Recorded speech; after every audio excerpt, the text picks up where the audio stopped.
Assalamualaikum warahmatullahi wabarakatuh. Anak-anakku sekalian, kelas 7A, B, dan yang selamat datang kelas 7C. Sekarang hari Senin kita masuk pembelajaran lagi, semangat lagi.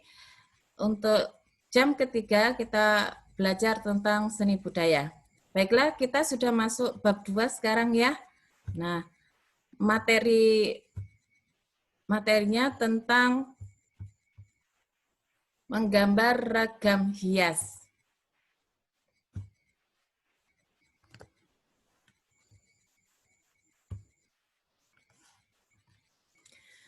Kompetensi dasar dan tujuan yang ingin dicapai bisa memahami prinsip dan prosedur menggambar flora, fauna, dan bentuk geometri menjadi ragam hias. Nah, tentang apa itu? Mari kita pelajari. Pada gambar di sini kalian sudah bisa melihat mulai dari depan tadi ya, itu kita salah satunya adalah bentuk batik. Ragam hias atau ornamen itu merupakan karya seni rupa yang dimiliki Indonesia sejak berabad-abad silam. Dapat ditemui dari benda-benda penemuan seperti hiasan pada makam, candi, kain, tenun, dan tembikar. Jadi yang akan kita pelajari itu hal-hal yang ada di sekitar kita yang menggunakan bentuk ragam hias dan tanpa kita sadari kita juga mempraktekkan bentuk ragam hias itu dalam benda-benda yang sering kita temui. Nah, sudah tahu ini contohnya gambar yang Ibu berikan ya. Seni ragam hias pada mulanya hanya dianggap sebagai penghias yang dibuat untuk tujuan keindahan. Jadi orang menggambar pada saat itu adalah untuk menemukan atau untuk menunjukkan sesuatu. Tapi sekarang karena sudah ada perubahan peradaban, sehingga aktivitas yang dilakukan oleh manusia untuk menggambar ragam hias itu bermacam-macam. Salah satunya sesuai dengan keyakinannya dia menggambar menurut imajinasinya. Flora dan fauna tidak kita pungkiri kalau di Indonesia itu sangatlah beragam. Karena itu setiap kekayaan yang ada di Indonesia untuk flora dan fauna itu akan menjadi suatu simbol, akan menjadi suatu ciri bahwa pengerjaan menentukan ragam hias dengan menggunakan flora dan fauna itu khas memang ada di suatu daerah itu. Dan ragam hias yang biasa kita temui itu biasanya ada pada bahan kayu, bahan kulit, kain, serta tembaga. Contohnya pada zaman kerajaan, orang menunjukkan satu informasi itu dengan menggunakan kayu. Karena pada zamannya memang yang ada itu adalah kayu. Jadi kalaupun sekarang itu ditemukan penemuan seperti itu, berarti mulai dari zaman dahulu orang sudah menunjukkan ciri khasnya untuk mengungkapkan sesuatu tentang seni dan maksud yang ada. Nah, ini apa itu ragam hias? Ragam hias itu adalah ornamen yang merupakan bentuk karya seni rupa yang dapat dipengaruhi oleh faktor lingkungan, flora, fauna, serta budaya masing-masing. Nah, seperti yang Ibu bilang tadi ya, penemuan atau adanya suatu ragam hias, lukisan itu dipengaruhi oleh faktor lingkungan, flora, fauna, serta budaya masing-masing. Coba dilihat di sini contohnya, ini kalau menurut kalian bentuk batik ini asalnya dari mana? Nah, Ibu menanyakan berarti kalian sudah pernah melihat, sudah pernah memegang, dan pernah mengamati. Nah, itu akan menjadi ciri khas bahwa lingkungannya memang pada saat pertama kali sampai terkenal menjadi sekarang, itu bentuknya seperti ini. Kalaupun ada variasi, tetap daerah itu menentukan ciri khasnya bentuknya seperti itu. Ya. Nah, ada keinginan untuk menghias. menghias suatu benda, tapi semua itu berujung pada naluri atau insting manusia. Ketika insting itu dirupakan menjadi suatu karya seni, maka dia harus menunjukkan satu tujuan. Tujuannya untuk apa? Untuk kebutuhan manusia. Apakah kebutuhan itu urgen, penting, atau tidak? Tapi perlu diingat bahwa kebutuhan manusia itu harus bersifat praktis. Kemudian suatu saat kebutuhan itu akan menunjuk pada kepercayaan atau agama. Jadi ada tujuan-tujuan tertentu. Lanjut, motif ragam hias. Ragam hias merupakan karya seni rupa yang diambil dari bentuk flora atau vegetal, bahasa Latinnya ya, fauna atau animal, dan figural atau bentuk manusia, serta bentuk geometris. Jadi motifnya itu ada 4. Yang pertama floral atau vegetal, fauna atau animal, figural atau bentuk manusia, dan bentuk ragam hias. Ragam hias tersebut dapat diterapkan pada media 2 dimensi atau 3 dimensi. Yang Ibu contohkan ini adalah bentuk ragam hias geometris. Kenapa? Karena memiliki garis-garis dan gambar-gambar yang tegas, sehingga tidak ada unsur lain, tapi dibuat dalam bentuk 3 dimensi. Yang pertama yang kita bahas adalah ragam hias flora. Adalah objek ragam hias berupa tumbuhan atau vegetal. Mudah dijumpai dalam barang-barang seni, misalnya batik. Nah, ini contohnya ya, ukiran, kain sulam, kain tenun, dan bordir. Jadi bahan dasarnya itu adalah kain. Ini contoh adalah batik floral atau vegetal. Gambar unsur-unsur utamanya adalah tumbuhan. Ini menjadi ciri khas kalau misalnya kita lihat seperti ini, oh ini asalnya dari Jawa Tengah, gitu. Karena ciri khasnya tumbuhan yang ada di sana itu dirupakan di dalam batik. Ragam hias fauna. Ragam hias fauna itu sumbernya biasanya berbentuk macam-macam hewan. Kemudian motifnya itu bisa digabungkan dengan unsur-unsur lain. Misalnya fauna digabungkan dengan flora atau motif geometri. Coba dilihat, ini gambarnya adalah gambar fauna burung kalkun, tetapi bisa digabungkan dengan bunga. Nah, jadi fleksibel aja ya. Ragam hias fauna dapat dijumpai dan dapat dijadikan sarana untuk memperkenalkan kearifan lokal daerah tertentu di Indonesia. Seperti contohnya burung cendrawasih itu yang terkenal dari Papua. Nah, apa yang terkenal di daerah kita bisa kita curahkan, kita lukis dalam batik, kain batik, sehingga menjadi ciri khas di daerah kita. Lanjut, ragam hias geometris ya, merupakan ragam hias yang dikembangkan dari bentuk-bentuk geometris yang kemudian digayakan sesuai selera dan imajinasi pembuatnya.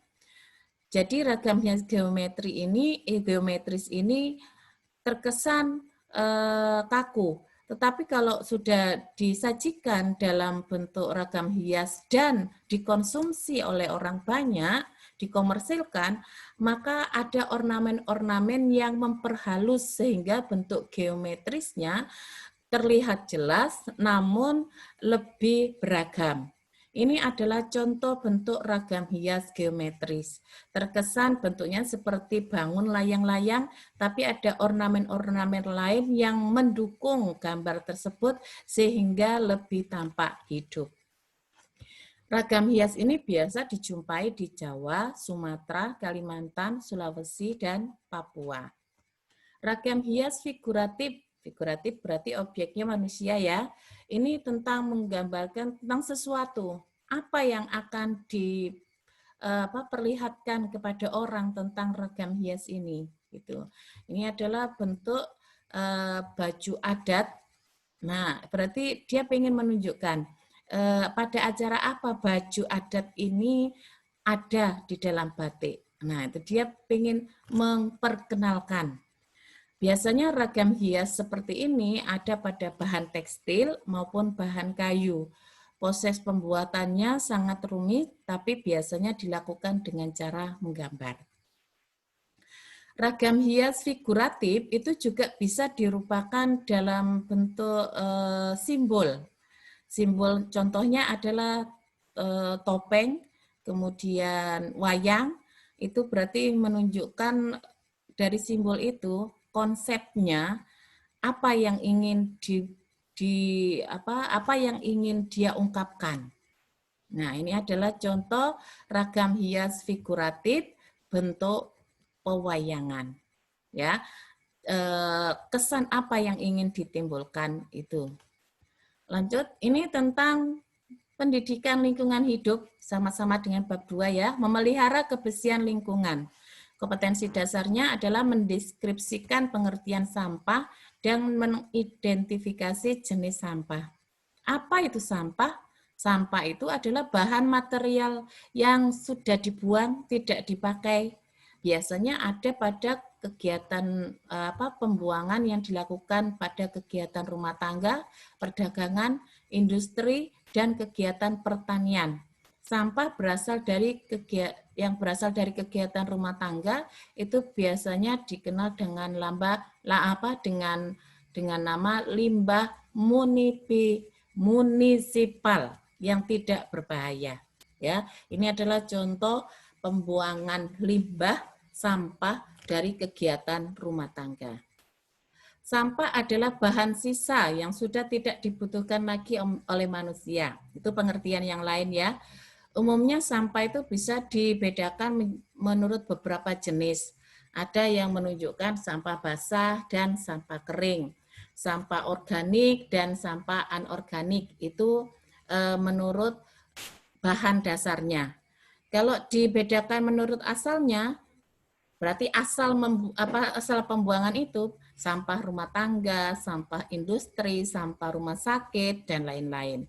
Kalau menurut sifatnya, ini berarti berdasarkan zatnya, itu ada sampah yang ramah lingkungan dan sampah yang berbahaya bagi lingkungan.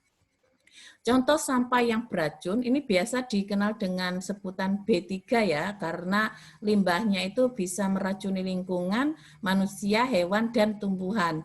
Contohnya adalah pembuangan limbah sampah dari rumah sakit. Banyak zat-zat yang ada di dalam limbah itu, banyak penyakit-penyakit kalau dibuang tidak arif, maka nanti akan mengganggu lingkungannya.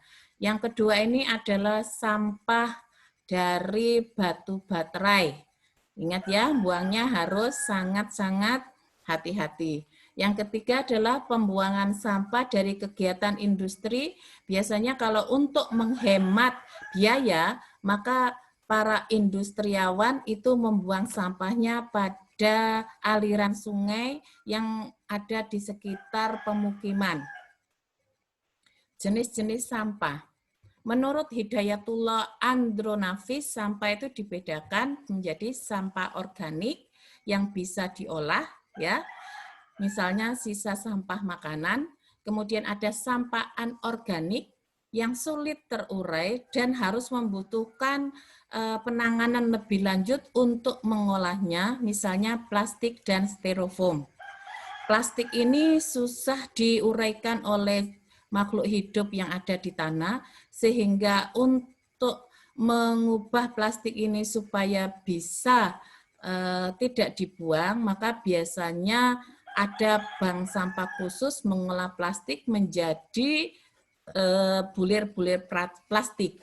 Ya, itu solusinya.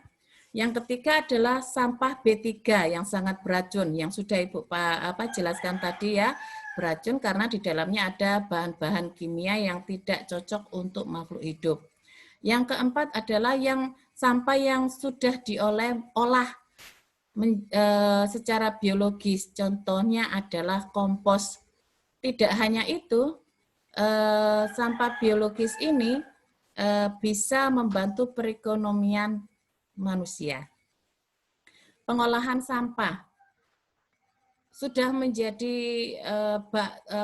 perbincangan banyak orang. Kenapa sampah itu sampai sekarang tidak bisa terselesaikan, bagaimana cara mengelolanya. Bukan masalah ini pada manusia saja, mental manusia ketika membuang sampah, kemudian tempat-tempat pembuangan sampah itu menjadi satu masalah yang harus dipikirkan oleh masyarakat, dipikirkan oleh pemerintah yang menangani ini. Karena dampaknya itu tidak hanya pada lingkungan, tapi juga pada kerawanan sosial dan bencana kemanusiaan. Ya, sistem pengelolaan sampah yang ada di kita itu biasanya pengumpulan sampah itu dimasukkan ke dalam TPA, tempat pembuangan air sampah. Di sana akan dikumpulkan sedemikian rupa, kemudian akan diolah dengan cara biologis, misalnya kompos, kemudian yang unsur-unsur plastik nanti akan disendirikan menjadi bahan lain. Bagaimanakah siklus sistem pengelolaan sampah? Nah, jadi ketika sampah itu berasal dari rumah, kemudian diangkut ke tempat pembuangan akhir sampah, kemudian diolah, dan kalau misalnya tidak berguna, dibiarkan gitu saja, atau seperti itu memang, tidak ada penanganan lebih lanjut lagi. Ya, mengapa sampah yang dibuang harus diolah dulu? Ingat bahwa, bayangkan ya, satu manusia, satu keluarga membuang sampah. Untuk 1 minggu itu bisa 3 kali. Nah, satu keluarga saja. Bagaimana kalau satu RT? Berapa kilo sampah yang terkumpul seandainya dikumpul?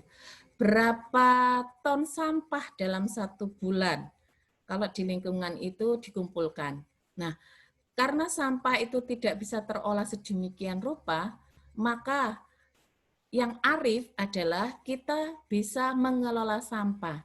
Kreativitas dari manusia akan mengurangi sampah itu di lingkungan. Karena bahayanya kalau sampah dibiarkan begitu saja, maka akan mengundang penyakit yang disebabkan oleh lalat, tikus, dan organisme lain, dan yang terpenting adalah pencemaran udara. Bau dan air yang dari resapan sampah itu akan mengganggu manusia dan meracuni kesehatan manusia. Bagaimana penanganan sampah di TPA? Nah, ada istilah TPA itu sering dibilang landfill, yaitu tempat pembuangan yang memiliki dasar impermeable atau tidak tembus air, sehingga sampah yang diletakkan di atasnya tidak akan merembes hingga mencemari air dan tanah di sekitarnya. Tapi itu hanya sebagian saja, karena terus-terusan sampah itu dibuang, maka ada juga tanah yang tidak ada unsur landfillnya, sehingga meresaplah air sampah itu ke lingkungan. Bau yang ditimbulkan sangat luar biasa. Itu saja pertemuan hari ini. Mudah-mudahan bisa dipahami. Silakan dikerjakan tugas yang Ibu berikan. Ya. Assalamualaikum warahmatullahi wabarakatuh.